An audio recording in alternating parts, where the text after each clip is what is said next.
79ാം സ്വാതന്ത്ര്യദിനത്തിലും തല ഉയർത്തി നിൽക്കുന്ന ഇന്ത്യ ലോകത്തിനൊരു അത്ഭുതമാണ്. രാഷ്ട്രശില്പികൾ മനസ്സിൽ കണ്ടിരുന്ന അതേ ഗാംഭീര്യത്തോടെ രാജ്യം നിലനിന്നത് നമ്മുടെ ഭരണഘടനയുടെ കരുത്തിലാണ്. പുതിയ പുതിയ പ്രതിസന്ധികളെ തരണം ചെയ്യാൻ സഹായിക്കുന്നതും അതേ ഭരണഘടന തന്നെയാണ്.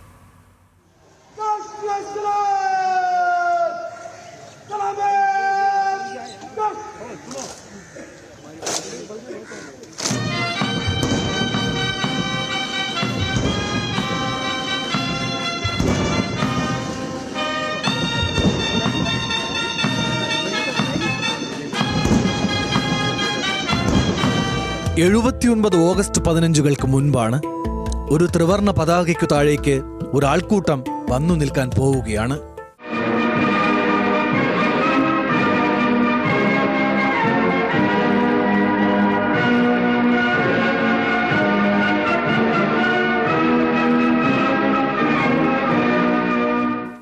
അവർ അതുവരെ നിറങ്ങളില്ലാതിരുന്ന ജനത വർണ്ണപ്പട്ടമായും പൂമ്പാറ്റയായും പറക്കുന്നത് സ്വപ്നത്തിൽ പോലും കാണാൻ കഴിയാതിരുന്നവർ.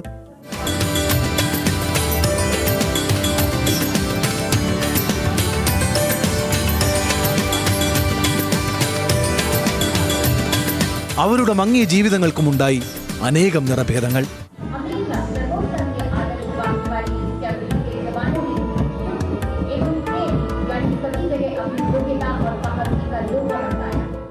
ആയിരത്തി 1947 നിന്ന് 2025 നിൽക്കുന്ന ഇന്ത്യ എത്ര മാറി, ആരെല്ലാം മാറി, എന്തൊക്കെയാണ് ആ മാറ്റങ്ങൾ? ഒരു വശത്ത് കൈവെള്ളയിൽ തൊട്ടെടുക്കാവുന്ന വടക്കുകിഴക്കിന്റെ സൗന്ദര്യം, ഭൂപൻ ഹസാരിക എഴുതിപ്പാടിയ വിശാല ദേശീയതയുടെ ഭൂമി. സ്വാതന്ത്ര്യത്തിന്റെ ആ ഈരടികൾ മുഴങ്ങുമ്പോഴും വിവേചനത്തിന്റെ, വെറുപ്പിന്റെ, വിഭജനത്തിന്റെ ശബ്ദം കേൾപ്പിച്ച അതേ വടക്കുകിഴക്കൻ നാടുകൾ.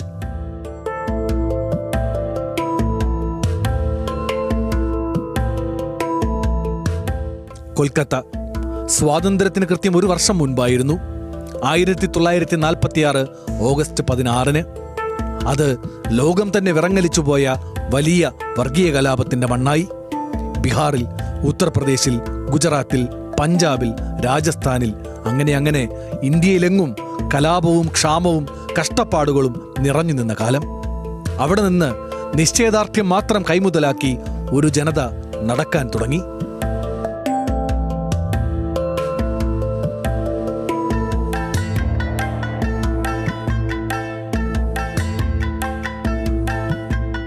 കൊൽക്കത്തയിൽ കാളിഘട്ടിലേക്ക് ആയിരങ്ങൾ ഒന്നിച്ചു നീങ്ങിയ ദുർഗാപൂജകൾ ഒരല്ലലുമില്ലാതെ നടന്നു.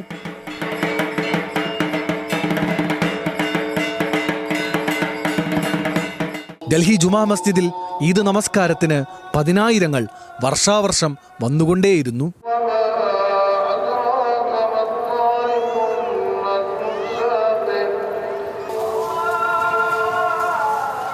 വത്തിക്കാനിൽ നിന്ന് വന്ന മാർപ്പാപ്പയ്ക്കായി കുർബാന കൈക്കൊള്ളാൻ രാജ്യത്തിന്റെ തന്നെ സംവിധാനങ്ങൾ ഒരുങ്ങി.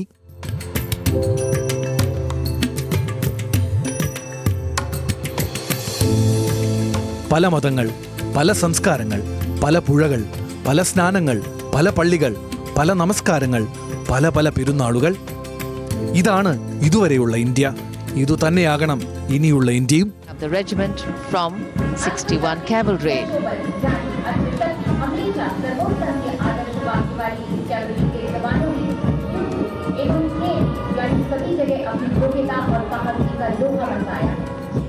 സ്വാതന്ത്ര്യ ദിനാശംസകളോടെ ടീം ന്യൂസ് മലയാളം.